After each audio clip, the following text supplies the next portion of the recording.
د افغان او پاکستاني پلاو ترمنځ د سولې او اوربند مذاکراتو دویم پړاو خبرې اترې د ترکیې په استانبول کې پیل شوي دي. د افغان پلاوي مشري د کورنیو چارو وزارت مرستیال رحمت الله نجیب کوي او په دغه پلاوي کې همداراز انس حقانی په قطر کې د افغان سفارت سرپرست سهیل شاهین د ملي دفاع وزارت عملیاتي مرستیال او له بهرنیو چارو وزارت څخه هم 2 کسان ګډون لري. افغان پلاوي تر دې وړاندې په کراتو ویلي و چې د پاکستان دفاع وکیلان دوی نشي پاتې کېدلی. د پاکستان په کورنیو چارو کې لاسوهنه نه کوي او که چیرې پاکستان بیا ځلې پر افغانستان برید وکړي نو کابل به یې تر دې هم سخت ځواب ورکړي. موږ د نن شپې په تودو خبرو کې په څو مهمو پوښتنو باندې تمرکز لرو. د استانبول د خبرو اترو اصلي محورونه څه کیدای شي؟ څنګه اسلام آباد او کابل یو دایمي اوربند او یوې دایمي سولې ته رسیدای شي؟ آیا پاکستان به پر خپلو کړو ژمنو عمل وکړي او که څنګه؟ سلامونه عزتمندو لیدونکو، ستړي مه شئ. تاسو ته دې خبرې ګورئ. څه منصور نیازی یم. راسره په دغه بحث کې 3 قدرمنو میلمنو ګډون کړی دی.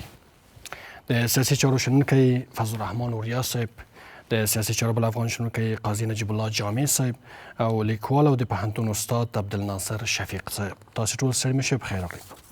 استاد غواړم چې بحث تاسو سره پیل کړم. په ترکیې کې د افغان او پاکستاني پلاو ترمنځ د سولې دویم پړاو خبرې شروع شوي دي. فکر کوئ چې د دوه خبرو لپاره به اصلي محورونه هم د کابل لپاره هم د اسلام آباد لپاره کوم کیدای شي؟ مخکې تر دې ویل شوي و چې د استانبول خبرې به تر ډیره د اوربند پر تخنیکي لارو چارو باندې وي. بسم الله الرحمن الرحیم. نظر صاحب تاسو ته او ښاغلي اوریا صاحب ته او ښاغلي جامع صاحب ته، ستاسو د تلویزیون درنو لیدونکو ته، تخنیکي همکارانو ته مو، ټولو هغه دوستانو ته چې موږ اورې وینو مو نیکې هیلې لرم. سلامونه وایم. السلام علیکم ورحمت الله وبرکاتو. لکه څنګه چې تاسو ویلې چې د قطر د لومړي پړاو د مذاکراتو وروسته په ترکیه کې د افغانستان او پاکستان ناسته د هغې پرېکړو عملي او تخنیکي لارو باندې بحث دی. طبعا د افغانستان له خوا نه به همدا خبره پر تاکید باندې کېږي چې په هیڅ صورت یو هیواد ته دا حق نشته چې د افغانستان قلمرو وګواخي او زمونږ ځمکنۍ بشپړتیا یا ملي حاکمیت وګواخي. پاکستان به په دې ټینګار کوي چې څنګه وکولی شي چې افغان لورې په دې وتړي چې د ټي ټي پي یا نورو هغه وسلوالو مخالفینو چې د پاکستان د موجوده نظام خلاف جګړه کوي د هغې په هر ډول ملاتړ نه لاس وباسي. که دا بار بار افغان لوري ویلې ده چې زموږ نه د ټي ټي پي سره کار شته او نه مو د بلوڅو اورپکو سره او نه د بل کوم حرکت سره، ځکه دا د پاکستان د خلکو خپله داخلي مسله ده چې د خپل ولس یو پرګنه او یو لورې نشي قانع کولی چې ورسره مذاکرات ته کښېني او یا د هغوی غوښتنو ته اقلا غوږ کږدي. افغانستان د یو اخلاقي ملګرتیا په بنیاد باندې یو وخت کې دا کار ترسره کړی، خو هغه هم یوه سیاسي اشتباه وه چې د دواړو لارو کېنولو کې دوی برخه اخیستې وه، ځکه چې ولس او حکومت خپله دا د ټول نه زیات اړین ارتباط لري. بل هر څومره هیواد کې یو حاکمیت د مخالف لوري سره ایډیولوژیک اړیکې ولري یا د حاکمیت سره اقتصادي او سیاسي اړیکې ولري، دومره مؤثر نه دی لکه خپله حکومت. و د مثال په توګه که زموږ حکومت د خپل ولس سره لاره ونه شړي او د هغې سره د هغوی حقه غوښتنې ونه مني، نو ښکاره خبره چې دا حکومت به د ولس په وړاندې تل مدام یو اخلاقي ډول باندې یعنې پاتې راغلی. همداسې د پاکستان حکومت هم دا اخلاقي مسؤلیت لري چې د خپل ولس د هغه پرګنو سره چې د نظام په خط و خال کې یا د خپل اسلامي هویت په رابطه باندې یا د پاکستان د ازادۍ د شعار په رابطه باندې دوی یعنې هغوی ته ډاډ ورکړی شي چې دا حکومت ولي چې د ملي حاکمیت په نوم باندې نه دیموکراسي ډېره عنوانوي، نو ملي حاکمیت خو د ولسونو د ټولو پرګنو حق اوسي. نو پاکستان دې ته ژمن دی چې باید د خپل ولس د ټولو پرګنو غوښتنې واوري او حقه غوښتنې ومني. استاد پاکستان په اړه پسې ټینګار کوي چې د دوی د کورنیو ستونزو په اړه هم خبرې وشي، په داسې حال کې چې افغان لوري وایي چې دا موږ پرې تړاو نه لري او نه موږ وایي تاسو مدافع وکیلان یو چې تاسو ته وایي چې څه وکړي یا ټي ټي پي ته وایي چې څه وکړي.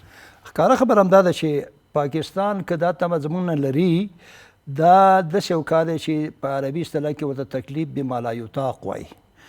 که د مثال په توګه هلته حاکمیت د دیموکراسۍ په لومه راغلی حاکمیت دی، که څه هم ټاکنې په هر عنوان ترسره شوي دي، هر څوک په دې پوهېږي چې په پاکستان کې ټاکنې څنګه بڼه لري، خو ولس د پاکستان ولس دی او که یو څه برخې د افغانستان د پراخې جغرافیې برخې هغې کې موږ ګوتې نشو وهلی ځکه چې د دې له امله چې سبا ګوته ونه نیولی شي د افغان حاکمیت لپاره نو پاکستان د خپل ولس سره د مذاکراتو میز ته کېناستلو لپاره چې کومې لارې ښې پېژني په هماغې باندې دوی کار وکړي که هغه د علماو سره ناست دی که هغه د سیاسي لورو سره ناست دی که هغه د همدغه اروپا کې چې دوی نومونه اخلي د دوی سره ناست دی افغانستان به دومره وکولی شي چې دلته به په هیڅ صورت چاته د پناه ورکولو او یا د دې ځینه د پاکستان د خاورې د ګواښېدلو یعنې ژمنتیا وکړي او دا افغان حکومت بار بار ویلی ده چې نه موږ په خپله خاوره کې هغه چاته پناه ورکوو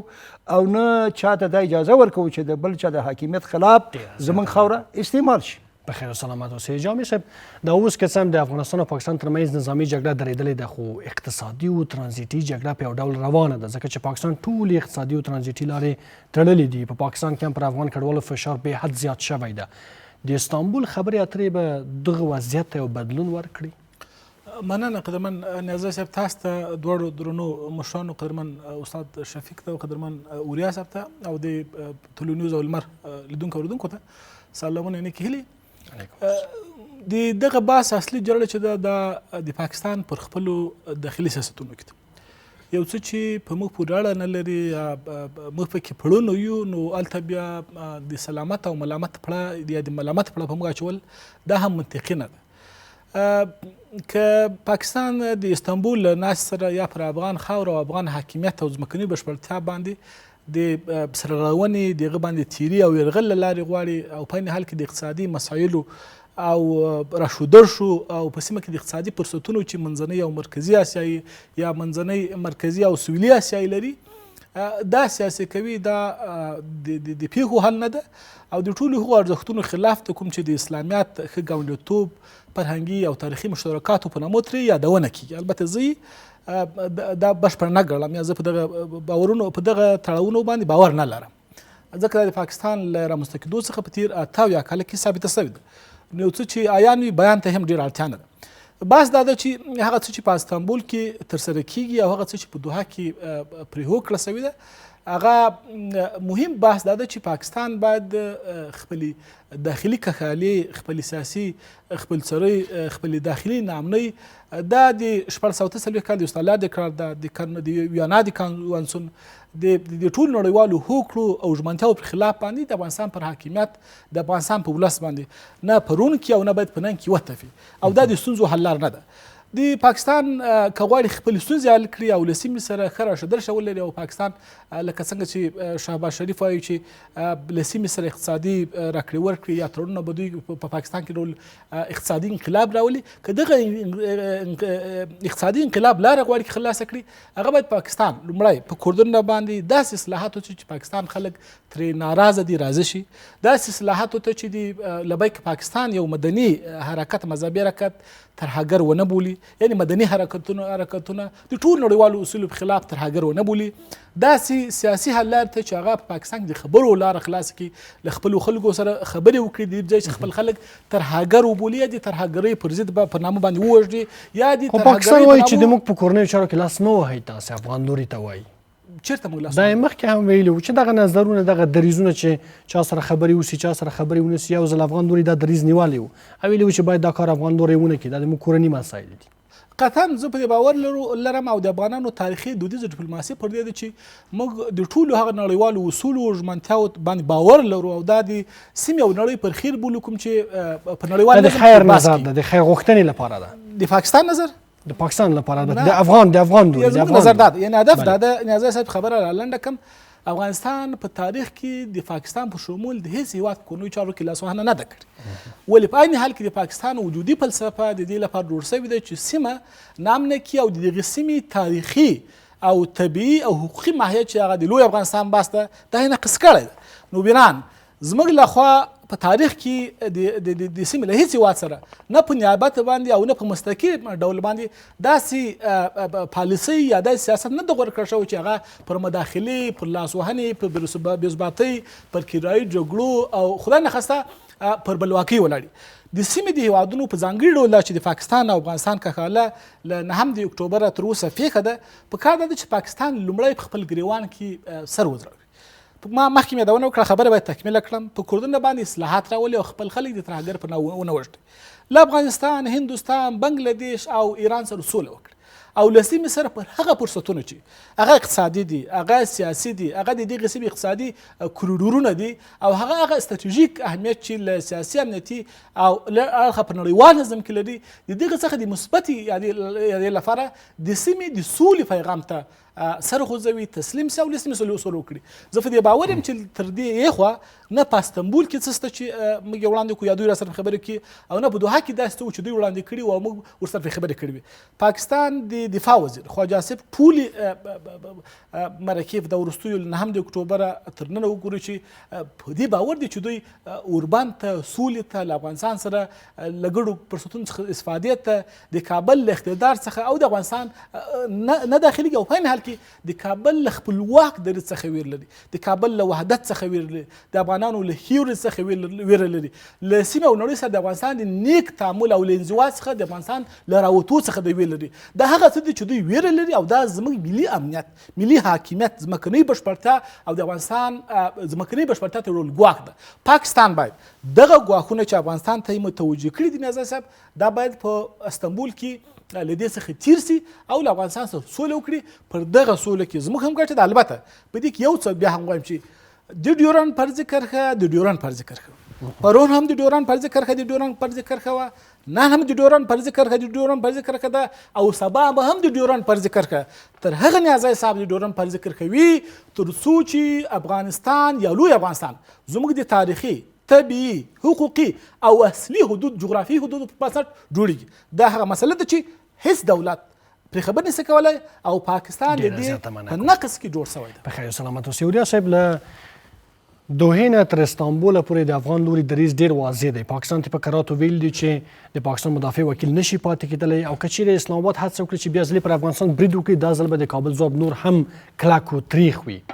مګم کومې ژمنې چې پاکستان کړې وي چې نظامي جګړه به درېږي، سولې خبرې اترې به کوي، ښه نیت به له ځان نه ښیي، هغه د ټولې ترانزیتي لارې تړلې دي، پر افغان کډوالو فشار راوړي، بیا هم دې ته کوشش کوي چې همدا پلمه پیدا کړي چې ګواکې ټي ټي پي له کابل نه ملاتړ ترلاسه کوي. مننه تاسو ته ښاغلي استاد ته او ښاغلي جامع صاحب او درنو لیدونکو او اورېدونکو ته مو د زړه له کومې سلامونه وړاندې کوم. ښه پوښتنه ده. له دوحې تر استانبوله پورې په دغه فاصله دغه څو ورځو کې څه پیښې وسولې په افغانستان کې او په پاکستان کې، او د دواړو هیوادونو پلاوي له کوم موقف او ملاتړ څخه برخوردار دي. په دې موده کې د تاجکستان پالیسي د افغانستان په هکله په بشپړ ډول تغییر وکاوه. په دغه موده کې د هند سفارت په افغانستان کې د سفیر په حیث باندې یا د سفیر په کچ خپل فعالیت پیل کړ. په دغه موده کې د قطر سفارت د سفیر په حیث باندې خپل فعالیت په افغانستان کې پیل کړ. په دغه موده کې زلمی خلیلزاد چې تر زیاتې کچ پورې له افغانستان سره بلدیت لري او د امریکا د ګټو ساتندوی کوي، افغانستان ته راغی. په دغه موده کې د چین نماینده افغانستان ته راغی او په همدې ترتیب نور پلاوي چې دغه هره پیښه د اسلام آباد په سر باندې یو بام ده چې غورځېدلی ده. مثلا د کونړ په سیند باندې د بندونو جوړول فرمان یا حکم صادر سي چې اصلا اسلام آباد فکر نه کوي چې په دغه څو ورځو کې د داسې سترې پیښې رامنځته سي او د هره پیښه ستراتیژیکې پیښې دي او ستراتیژیک ګزار ده په پاکستان باندې. پس د افغانستان پلاوی چې ځي له هغه پخواني نه هم د افغانستان موقف د هیواد په کچه، هم د سیمې په کچه او هم د نړۍ په کچه باندې ځواکمن سوی ده. اما په تیرو څو ورځو کې پاکستان کې ناعملي زوره خښتلی ده. دا چې تجارتي دروازې تړلې دي، د دې زیات زیان پاکستان ته رسېدلی او لږ زیان یې افغانستان ته د بېلګې په ډول. پخوا هلته 1 کیلو رومي 100 کالدارې وه، اوس 1 کیلو رومي له 500 نه تر 800 کالدارو خرڅېږي. د پاکستان غذایي مواد چې له روسیې او د مرکزي اسیا له هیوادو څخه راځي هغه ټول افغانستان څخه راتلل. اوس له 5 چندو نه تر 10 چندو پورې د دوی قیمتونه لوړ سوي دي.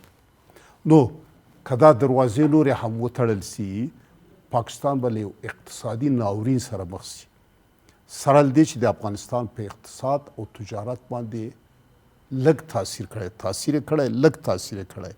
نو دا چې پاکستانی جنرالان تجارتي دروازې بندوي، دا په دې معنی ده چې دوی خپلې ریشې په خپله په تیشه باندې وهي او دا اصلي زیان او نقص دوی ته متوجه کیږي. نو باید عرض کوم چې افغاني لوری چې تللی دوی ځان سره یو ځانګړې اجنډا لري د افغانستان په نمایندګۍ باندې چې لومړی یو د بل په ضد باندې باید عداوت او دښمني ونسي. دویم اجنډا ده چې د هیوادونو ملي حاکمیت ته یو بل باید احترام او درناوی ولري. دریم پاکستان کې له تیرو 2 لسیزو چې دغه ناامني ده، جنگ ده او بدبختی ده، د دې عوامل باید وڅېړل سي. مثلا هلته ځینې بنسټونه جهاد کوي، لامل باید وڅېړل سي چې د دې ریشه د پاکستان په ګاونډیو هیوادونو کې د هند کې ده، افغانستان کې ده، ایران کې ده او که د نړۍ په سترو قدرتونو کې ده او یا په خپله پاکستان کې ده. دا به څېړل کېږي او د 2 هیوادونو په شتون کې چې هغه قطر ده او ترکیه ده. د تجارت پر مخ باندې باید ټول خنډونه لرې سي. تجارت باید له سیاست څخه او له نظامي کړنو نه کاملا جدا ووسیږي. مثلا ایران سره په کله چې نظامي برخورد راځي، سیاسي مشکل راځي، تجارت نه وي بند، هغه همیشه خلاص وي. په دې باندې بحث کیږي. او بل مهاجرین باید په هیڅ شکل په جبري ډول باندې راونه ویستل سي او په انساني شکل، په انساني برخورد او په انساني احترام باندې باید فضا او شرایط ورته مساعد سي ترڅو هغه راسي.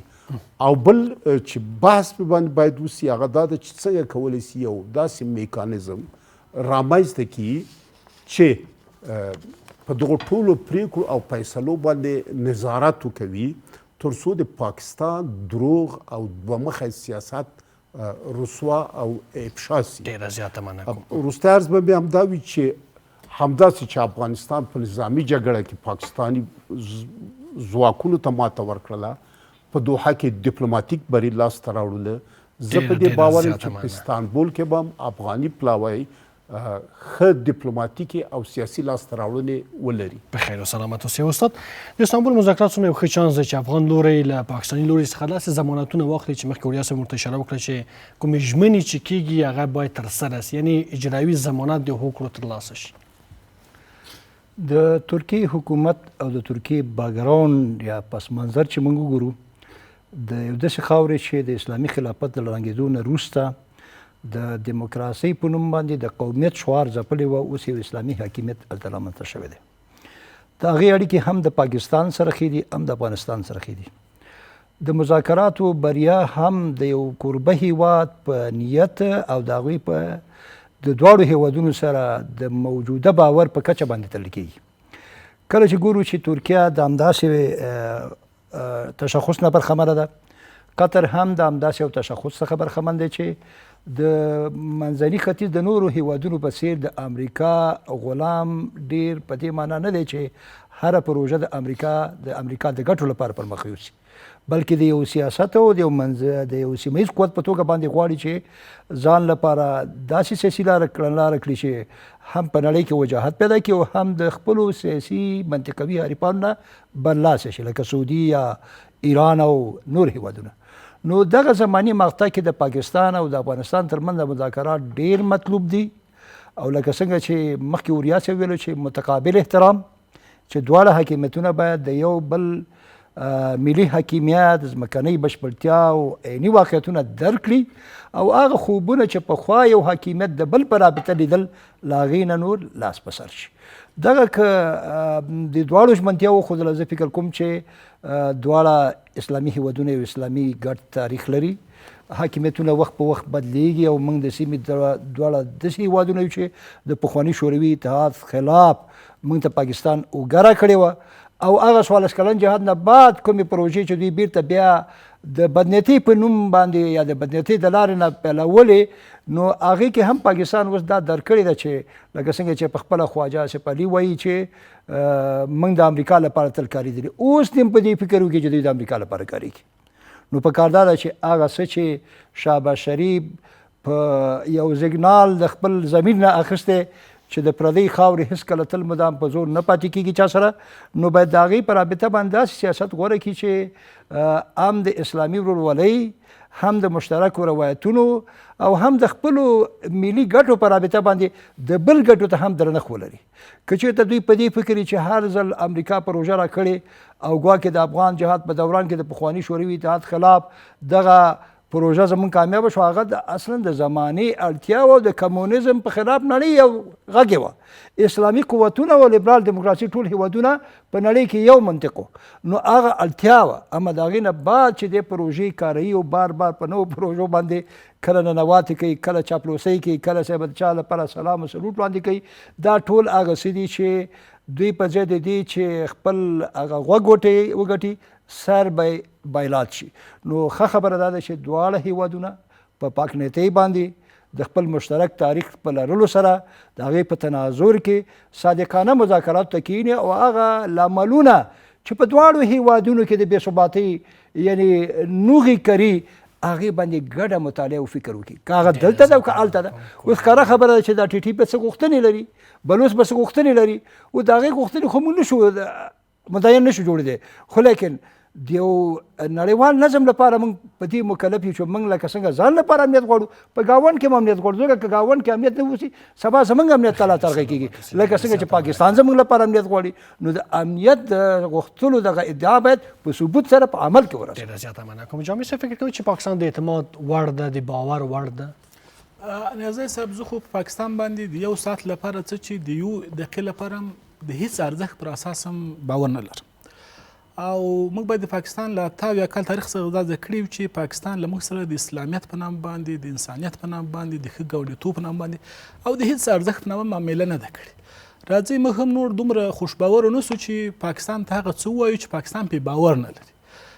بل پاکستان له سره نیازی صاحب پروژه ده، څوک چې پروژه وي نو هغه طبعا چې د نورو پروژو لپاره یې وسنچاره ده.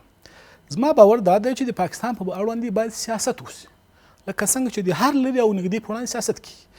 که په سیاست کې امریکا زموږ ګټې پالي، امریکا تر ټولو ستر زموږ ستراتیژیک متحد باید اوسي. که چینایانو ته موږ تر پاکستان مهم یو، پاکستان باید زموږ ستراتیژیک متحد اوسي. که روسانو ته د افغانستان وحدت او د افغانستان ثبات سره کار کوي، روسان باید زموږ ستراتیژیک متحد اوسي. زموږ په اوسنۍ نړیوال نظم کې زموږ ملي ګټې زموږ سره کار کوي. پاکستان یا هر لري او نږدې ګاونډی غربي یا شرقي، مسلمان یا غیر مسلمان، که زموږ دا ګټې ومني زموږ ورور دی، ورسره بسم الله، او که یې نه مني ورسره پر هغه خوشباوریو نشي کړی کوم چې پاکستان په 83 کال کې له سردار شهید محمد داود خان دغه قرباني کړو. لکه پاکستان چې مثلا د روسانو یرغل پر مهال باندې خپل د وسلتونونه، ټوپکې او د اټوم څښتن سو.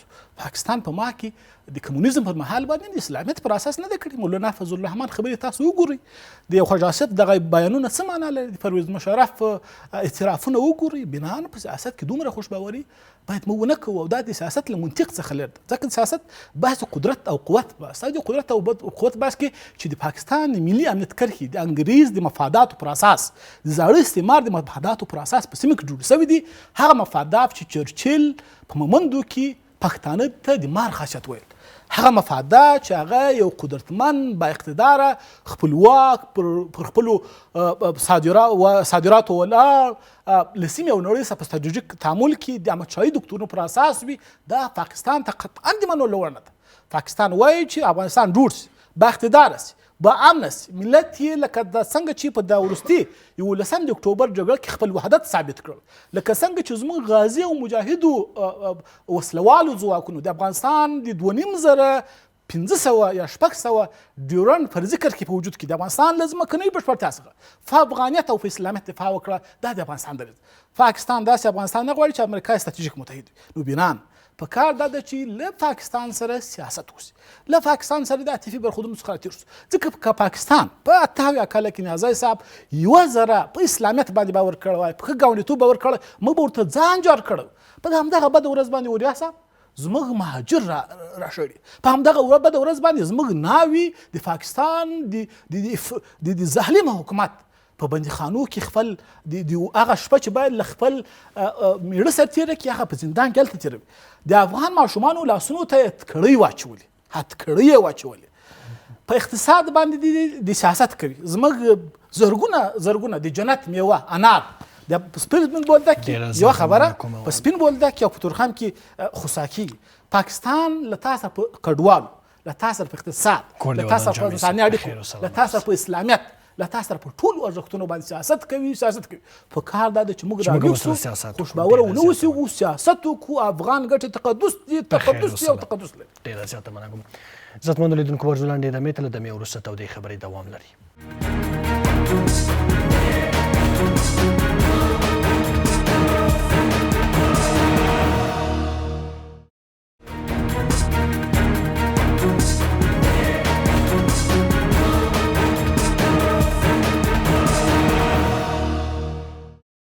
تودو خبر ته بیا هم ښه راغلاست. وریا صاحب یوه خبره چې پاکستان په تېرو 4 کلونو کې ټینګه نیول د غم دا ده چې وایي امنیت مو له کابل نه ګواښېږي، امنیت مو له افغانستان نه ګواښېږي. هیڅ کره او واضح او مشخص اسناد په دې برخه کې نه دي وړاندې کړي. فکر کوئ چې نړۍ سیمه هم دې باور ته رسېدله چې پاکستان یو دومخی سیاست لري، په دې برخه کې هیڅ کوم واضح ځواب نه لري، واضح اسناد هم په لاس کې نه لري. پاکستان په تېرو 80 کلونو کې په سیستماتیک ډول باندې په افغانستان او هندوستان باندې او په دې وروستیو وختو کې په ایران باندې داسې تورونه پورې کړي دي او دا لړۍ لا ادامه لري.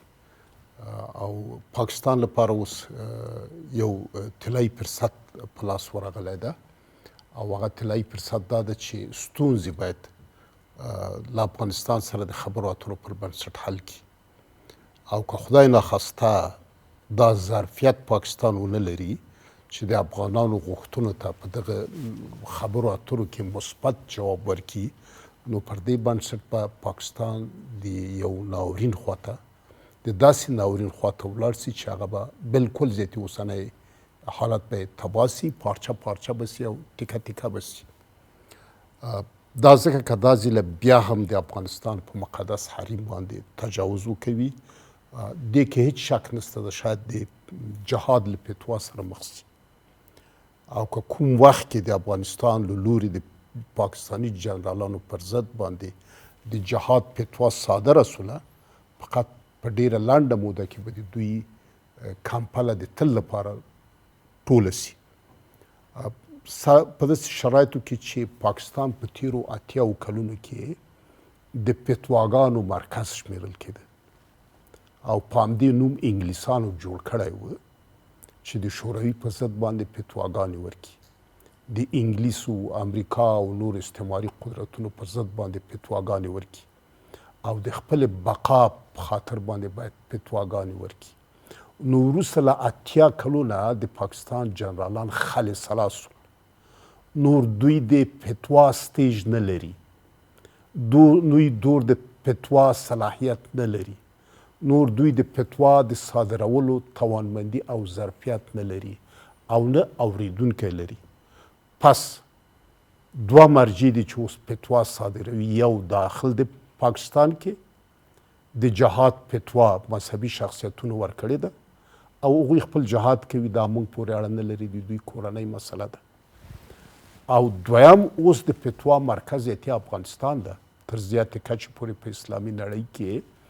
او که پاکستان افغانستان مجبوره کی او بیا هم د افغانستان استقلال او تمامیت ارضی ته درناوی ونه کوي، د افغانستان ملي حاکمیت ته درناوی ونه کوي، د افغانستان ملي ګټو ته درناوی ونه کوي او بیا هم د افغانستان په مقدس حریم باندې نامقدس یرغل وکوي او مذاکراتو کې ناغیړي وکوي، نو په هغه صورت کې به لرې له امکانه نه وي چې له افغانستان څخه د پاکستاني جنرالانو پر ضد باندې فتوا صادره شي او دغه فتوا به پاکستان بیا پناه کړي او 80 کلن حاکمیت به د دوی د تل لپاره پای ته ورسوي.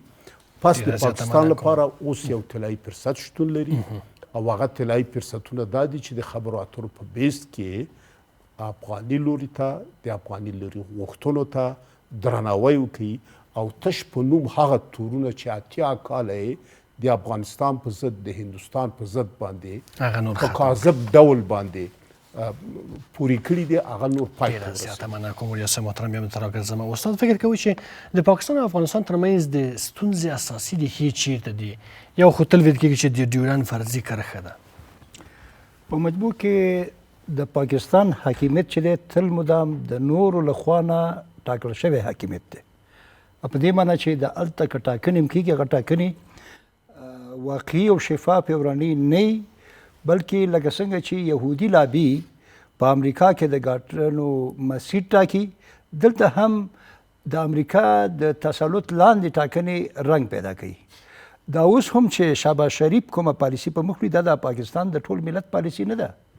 دا د محدودې کړۍ پالیسي ده چې په خره سور کړی چې ګواکې که ته د دې تور لګول لارې نه افغانستان شپه نه کړي نو افغانستان ته نه خپله برخه غواړي. د خپلې برخې غوښتلو لپاره نړیوال اصول دي په هغې باندې پاکستان د افغانستان سره هغه وخت مذاکرات وکړي چې کله په دواړو سیمو کې داسې حاکمیتونه رامنځته شوي چې هغه د پراخه ملي باور له لارې نه راټوکېدلي اوسي. ځکه نه د پاکستان اوسنی حاکمیت د دې جوګه دی او نه موږ دې ته فارغ وو ځکه موږ ډېر زخمونه لا په کور دننه لرو چې هغه آبادي او عمران دی او په دې وطن کې د نظام په رابطه باندې د ټینګښت لپاره هڅې دي. نو پاکستان د موږ د خوږې ګوتې نه نیسي. ځکه زه بار بار وایم که چیرې پاکستان دا فکر کوي چې د خلیلزاد کومې پروژې چې دي دا ګندې په حقیقت کې دا د دوی په خلاف باندې یو ډول عمل دی او په افغانستان کې دا کوي نه دا د خپله د شهباز شریف پالیسي ده چې امریکا لپاره اوږه وایي او غواړي هغه سیګنال چې د خپل وجود دی او برخې د لاسه ورکولو اورېدلی د هغې لپاره درې ډول باندې مخنیوي وکړي. د هغې لپاره مخنیوي دا لارې نه دي. هغه په کار ده چې د افغانستان سره د پراخې سینې د مذاکراتو لارې نه دوی کښېني او منطقي مذاکرات وکړي. موږ هېڅکله د پاکستان د ټول تاریخ په رابطه باندې په یو هغه کې فیصله نشو کولی. دا چې ګټې مشترکې مثلا کله دي اوس موږ که شوروي زموږ په خلاف یو وخت حاکم نظام ویلی چې نه زموږ د دې شوروي سره ګټې دي ځکه پاکستان مخالفت کولو خو د ملت غوښتنه خو بله وه. همدان چې که فرق مثلا په تې د بن توافقاتو نظام کې دلته امریکایانو نو نظام به ویلی چې دا زموږ د ملي ګټو سره ولاړ دی او موږ نه د ملت غوښتنه بله وه. د ملت غوښتنه دا ده چې د افغانستان خلک اسلامي حاکمیت ولري د سیمې خلک هم دا غواړي چې اسلامي حاکمیت ولري خپل ولسي حقوق چې دي هغه په خپل حکومتونو کې رنګ پیدا کړي. نو هغه که هر لوري ته هغه په کار دا ده چې حاکمیتونه د یو بل د لپاره ګویان کنل دا بیا ما غزویم چې په ځای دی چې غوږ وګټي خپل وجود به بایلي. ځکه امریکا د یو پراخې پالیسۍ له مخې استعماري قوتونه غواړي دا سیمه تجزیه کړي. موږ ته به هم باورونه راکول کېږي هغوی ته به هم باورونه ورکول کېږي خو موږ د ملتونو په توګه باید د پوخو با بصیرتو خلکو د پالیسیو نه او د هغوی د لیدلورو نه استفاده وکړو او هغه څیز کې کوم ځای کې مدارات او سیاست پکاري مدارات وکړو کوم ځای کې چې بله لار پکاري د دیني تشخص لرونکو د افغانستان د خلکو د ملي تشخص لرونکو نه ګټه والو هلته هغوی د همداسې دیني تشخص که چیرې پاکستان په دې منځ کې د ډیپلوماسي ژبه ونه کاروي او تل د زور او د ټوپک ژبه وکاروي په هغه حالاتو کې بیا موږ دا ښکاره خبره هغه که پاکستان څه که هغه زموږ هر ګاونډ وي ځکه دا د هر انسان حق دی چې د خپل حقه حقوقو لپاره په دولت حقوق لري او دولت په دوی حقوق لري. لکه موږ چې خپل دولت نه کله څه غوښتنې لرو هغه ولس به مو دغسې غوښتنې لري نو هغه غوښتنو ته باید دوی ژمنتیا وښیي او ورسره کېږي د مذاکراتو لارې نه هغې لپاره یوه لاره پیدا کړي. په دې خو نه کېږي چې د خپل بام واورې په موږ اچولی کېږي ولې چې دا یو امریکایي پروژه ده او یا موږ په اخبال کې پرېوځو او فکر کوو چې د ځینې داسې مسایل چې په هر قیمت موږ د پاکستان سره جګړه وکړو ځکه ځینې کړۍ شته زموږ هېواد کې هم هلته هم چې پخوا په ناکامو سیکولرو چپي مفکورو کې هغوی پاتې خو موندلې ده اوس فکر کوي زموږ نظام د بنبست سره مخ کړي. نه موږ نظام باید د ټولو چالشونو د ټولو ګواښونو نه په سیاسي بصیرت باندې راوباسو او هغه چې زړې عقدې د چا سره دي دا حاکمیت د هغې د زړو عقدو تحقق لپاره ژمنتیا نه ښیي. کور دی ودان ډېر زیاته مننه کوم. جامع صاحب که هند په کابل کې خپل سفارت پرانیست طبعا چې اسلام آباد به هېڅکله د ده برداشت او حوصله ونه لري چې د کابل او د ډیلي اړیکې نږدې سي. کولی شي په دې برخه کې کابل نور اقدامات هم وکړي چې خپل دغه ډیپلوماټیک ظرفیت پراخ کړي مخ ته یوسي او پاکستان ته هم دا قناعت ورکړي چې افغانستان یو خپلواکه هیواد دی که هر چا سره اړیکې ټینګوي که نه ټینګوي خپل کار یې ده. ستونزه همدغه ده چې پاکستان د همدغه د انګریزانو د امیر عبدالرحمن خان د انګریزي او برټانوي دکتورونو پر اساس باندې د افغانستان سیاست او د افغانستان جغرافیې او د افغانستان داخلي جوړښت ته ګوري. د افغانستان هیڅ حکومت له پاکستان سره د دښمنۍ خبر نه ده کړې او ولې خواجه آصف ویل چې افغانستان زموږ دښمن دی. څوک چې منازع صاحب ته د دښمن وایي دا دې خبره نه ده، د دې په وړاندې به ته وایي چې نه ولا دا ټوکه ده. په سیاست کې د دفاع وزیر خبره ټوکه نه ده. کله چې آصف منیر وایي چې تر یوه افغانه تر یو پاکستاني ما تر ټول افغانستان تر ټول افغانانو یو پاکستانی مهمه ده، په دې کې بیا موږ اتفاق او سیاست نشو کولی او داسې شیانو ته ونسو ورتلی چې هغه بیا نو ځان دغه وي، ځان غولونه وي. بس دا ده چې افغانستان حق لري چې له پاکستان په شمول باندې له هندوستان د چین له لرې او نږدې شرقي او غربي هیوادونو سره د خپلو ګټو پر اساس زموږ د ملي ګټو زموږ د روا ملي ګټو چې د دې ملت غوښتنې دي، د ملت عزت ده، د دې ملت حق ده په هغه باندې تعامل وکړي. پاکستان هیڅ دا حق نه لري، نه پاکستان د حق لري او نه هیڅ هیواد حق لري چې دغه ملي مسیر او دغه ملي لومړیتوب او دغه زموږ حق راڅخه واخلي. ځکه د ملګرو متحدو د منشور د درې اساسي موادو څخه یو دا ده چې هیڅ هیواد هر هیواد باید د بل هیواد ملي حاکمیت او د ملي حاکمیت حق وپېژني. د ملي حاکمیت د حق یو بحث ده چې زما بهرنی سیاست به زما پر اختیار کې زما د ګټو. نه هند ته موږ دا په تاریخ کې اجازه ورکړې او نه ته پاکستان ته دا اجازه باید ورکړو چې خپل نیابتي ګټې او خپل نیابتي جګړې دلته وتپي. او افغانانو دا ثابته کړې ده، ولې دا چې پاکستان خپل نیابتي ګټې، خپل نیابتي لیدلوري، خپل پروژهیي لومړیتوبونه او د خپلې مصنوعي بقا واقعیتونه زموږ پر جغرافیه او دلته د سیمې د نظم او ثبات پر فرصتونو باندې تفي، دا باید پاکستان دا حل کړي. مثلا دا اوس په کونړ کې د افغانستان د اوبو مسله په نړۍ کې د اوبو د بحران پر اساس باندې زموږ لومړیتوب ده. افغانستان باید نه یوازې ټول 15 اوبیزې حوزې باید مدیریت کړي، بلکې هغه اوبیزې حوزې چې هغه مثلا زموږ اقتصادي، زموږ زراعتي او زموږ برېښنایي تحول ته او بدلون ته زمینه برابروي لکه کونړ. دا یو ښه ګام له اوسني حکومت له مشابه څخه مننه کوم او دا ورته وایم چې که کونړ ته تاسو یوه انه، یوه ټانۍ، یوه افغانۍ هم ونه لرئ، همدا لمانه شروع د افغانستان 40 میلیونه خلک تاسو ته د کونړ او بل هرې اوبیزې او ملي پروژې د تړلو لپاره چنده هم درکوي، در سره بیګار کیږو هم در سره کار هم کوو او په دې باندې ډېر سخت ښه یم.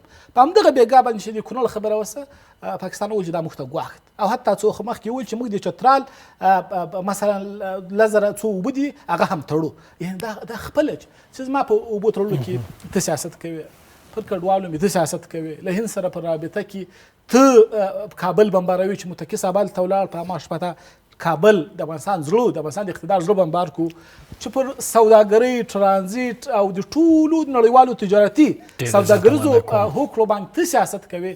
قطعا نیازی صاحب دا ووایه چې او دا په ایمان سره د پیکوریانو په سلا باید وویل چې د چا په وړو کې شګه ده، د چا په وړو کې شګه ده، د چا په وړو کې شګه. په خیر او سلامت اوسئ. اوریا صاحب سره کوم چې افغانستان په نظامي برخه کې پاکستان ته د یرغل پر وخت کې د کلک ځواب ورکړ، فکر کوي چې په ډیپلوماټیکه برخه کې هم افغانستان په دوحه کې او دا ځل په استانبول کې به ښه ځلیږي او ښه په قوت سره به مخ ته ځي؟ مننه، ښه پوښتنه ده. پاکستان وګوره چې کوم وخت کې چې نظامي ماته وخوړله نو د دوی وزیر دفاع او نورو چارواکو یې غوښتنه وکړه چې کابل ته راسي او دلته په اصطلاح ډیپلوماټیکې خبرې اترې وکوي. خو خوشبختانه چې کابل ورته وویل چې موږ تا ته اجازه نه درکو چې نور ته افغانستان ته راسي، ځکه د تا په خبرو باندې، د تا په طرحو باندې، د تا په نظریاتو باندې اعتماد شتون نه لري او غیر له دې چې ته دروغ وایې او توطیه وکوي. دا د افغانستان لپاره ستر ډیپلوماټیک بری ګڼل کیږي. او دویم دا چې پاکستان ځان ته اتمی قدرت وایي، دې ته مجبوره کړه چې یو درېمګړي میز ته باید کینی او هغه درېمګړی میز د قطر هیواد په کوربهتوب و چې دا د افغانستان لپاره بل ستر ډیپلوماټیک بری و. او په څنګ د دې کې د یوه میز شاته هم افغانستان ناسته او هغې خوا پاکستان ناسته د سیال په حیث باندې او د هغه چا په حیث باندې چې پاکستان ورته تظاهر وکړي چې ما سره خبرې وکوه. دا بل ډیپلوماټیک بری ده. او ډیر ستل ډیپلوماټیک برای لا دلته ده چې قطر په خپله اعلامیه کې ویلي و چې ډیورن کرښې ته د سرحد کلمه استعمال کړې وه په اعلامیه کې وروسته له هغې بیا هغې ته تغییر ورکړ فرض کرښې کړ. ته وګوره چې افغانستان څومره تاثیرګذاري لري په سیمه او په قطر باندې چې یو رسمي اعلامیه نشر سوې په هغې کې تغییر ورکړ او هلته بیرته د ډیورن کرښه ولیکل سوله. دا ټول ستر ډیپلوماټیک بریالیتوبونه دي چې یو بل پسې لاسته راغلي دي. اوس چې د افغانستان ډیپلوماټیک هیات هلته ځي دغه 20 کلن ناورین چې پاکستان کې ده 20 کلنه بې امنیتي خو اوس نه ده پاکستان کې خو 20 کاله کېږي دا ترور و انفجار ده 20 کال کېږي هلته اسلامي ګوندونو جهاد اعلان کړی ده 20 کاله کېږي چې هلته اسلامي حاکمیت غواړي په پاکستان کې او تقریبا 80 کاله کېږي بلوچان د خپل سیمې ازادي او استقلال غواړي. د دې ریښې به هلته وڅېړل سي او د دې ریښې په څېړلو کې هغه څوک ونډه لري چې د قطر هیواد ده او د ترکیې هیواد ده چې دا دواړه په مذاکراتو کې او کوربتوب کې سترې تجربې لري. دا دواړه په منځګړیتوب کې سترې تجربې لري او ټول حقیقتونه له افغانستان په لاس کې دي د افغانانو په لاس کې دي. پاکستاني پلا وایي له یو مقدار پوچو اتهاماتو سره هلته ځي چې هغه هم په عمل کې چون اتهام ده په عمل کې شتون نه لري. نو زما آن به دا وي چې د افغانستان تخنیکي پلا وایي چې تللی ده دا به په ډیپلوماټیکه برخه کې لاسته راوړنې ولري بریا به ولري او هلته به د افغانستان له استقلال تمامیت ارضي څخه په بشپړ ډول باندې دفاع وکړلی سي. او زه په دې باور یم چې د قطر هیواد او د ترکیې هیواد چې دواړه د امریکا ستراتیژیک متحدین دي دواړه د ناتو ستراتیژیک متحدین دي د دوی فعالیتونه طبیعتا له غربي ټولنې سره همغږي دي. نو پر دې بنسټ سره زه ویلی سم چې توازن د قوا او توازن د تعاملاتو به په سیمه کې او په نړۍ کې د افغانستان په ګټه تمام سي. تاسو مخکې وویل چې د هند سفارت دلته خلاصیږي. هند په سیمه کې یو ستر قدرت ده هند په سیمه کې یو ستر لوبغاړی ده او دا ستر لوبغاړی راځي د افغانستان د حاکمیت څخه په دفاع اعلامیه نشروي او راځي دلته خپل سفارت خلاصوي او د سفارت په کچه باندې خپل فعالیت د پاکستان د ستراتیژي په ضد باندې فعالیت کوي. نو ویلی سو چې د هندوستان پالیسي تغییر وکړو د قطر پالیسي تغییر وکړو د تاجکستان پالیسي تغییر وکړو پس د ترکیه چې میزباني کوي د دوی پالیسي هم تغییر کوي او دا چې دواړه د غرب متحدین دي طبیعتا د غرب په پالیسیو باندې هم تاثیرګذاري کوي. شرق بدون له دې د افغانستان د ګټو سره ستراتیژیکي ګټې لري او د افغانستان له ګټو نه ملاتړ کوي. پس په ډیپلوماټیک ډګر کې به هم پړاو په پړاو باندې په شمول د دې چې تخنیکي پلاویل ته تللی بریاوې د افغانستان په لاس کې وي سره دې چې په دې پړاو کې شاید ټولې مذاکرې پای ته ونه رسېږي دریم پړاو څلورم پړاو ته خو افغانستان په ټوله کې ښه روان ده خو په آخرین تحلیل کې به نهایي بریا هم د افغانانو ډېره زیاته مننه کوم. وړیا صاحب که د بحث هم راټول کړو وروستۍ پوښتنه کومه فکر کوئ دې لپاره چې افغانستان او پاکستان په خپلو کې د اعتماد فضا جوړه کړي څه کول پکار دي؟ ګوره افغانستان د هیڅ ګاونډي په ضد باندې تحرکات نه کړي نه کوي او د ټولو ګاونډیو هیوادو او د سیمې هیوادونو استقلال تمامیت ارضي ته درناوی لري. له هغې جملې څخه پاکستان کې افغانان غواړي چې پاکستان کې ثبات اوسیږي پرمختګ اوسیږي امنیت اوسیږي. د پاکستان ثبات د پاکستان پرمختګ د افغانستان په ګټه ده مګر متاسفانه هلته یو محدوده نظامی پنجابي کړۍ د پاکستان باندې حاکمیت لري او د پاکستان د ولس په ځانګړي ډول د اقلیتونو له هغې جملې د پښتنو بلوچو ګلګتیانو وینې په 80 کلونو کې زبېښلي او دا لړۍ ادامه لري تر هغو چې په پاکستان کې دغه خونخواره پنجابي نظامی کړۍ حاکمیت ولري پاکستان کې به نه امنیت راسي پاکستان کې به نه ثبات راسي پاکستان کې به نه مشروع حکومت او حاکمیت رامنځته سي او د پاکستان اړیکې به له هیڅ ګاونډي سره هندوستان سره ایران سره افغانستان سره ښې نه وي ځکه د دوی پالیسي دا ده چې دوی باید د نورو په چارو کې مداخله وکړي. اوس د پاکستان لپاره یو طلایي فرصت ده چې له افغانستان سره خپلې اړیکې تنظیم کړي. که نه دا کارونه کوي پاکستان کې باندې به یو وارې بیا د بنګلادیش قضیه تکراریږي او حتمي ده او د حاکمې کړۍ چې هغه جنرالان دي دوی به بیا د زوال خواته ځي.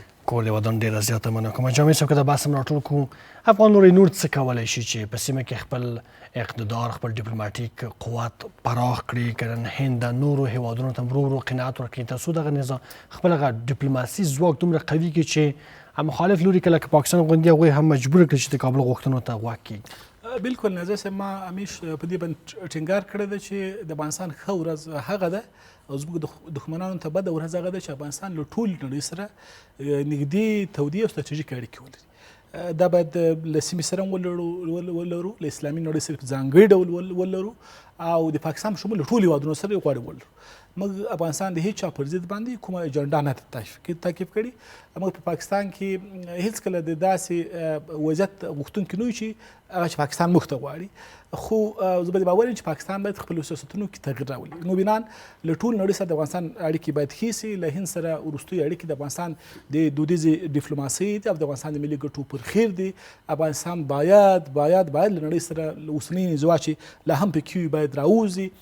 پر استانبول کې اوسني مذاکرات زه هم پر دې باور یم چې د افغانستان حکومت په بشپړ اخلاقي موقف کې ده، په بشپړ حقوقي موقف کې ده. د نړیوالو حقونو او د ملګرو ملتونو د منشور چې د افغانستان جغرافي نقص او سرغړونه سوې ده، د افغانستان پر جغرافي حرمت سوی ده، ارغل پرې شوی ده، دوی په دفاع کې ده. د افغانستان ملت هم پر دغه ملي او د خپلواکۍ او سیاست او امنیت په دایه کې د افغانستان د حکومت تر څنګ ده. زه په دې باور یم چې د قضیې په پای کې او د کیسې په پای کې به د دغه داستان اصلي اتل چون برحق د افغانستان به وي.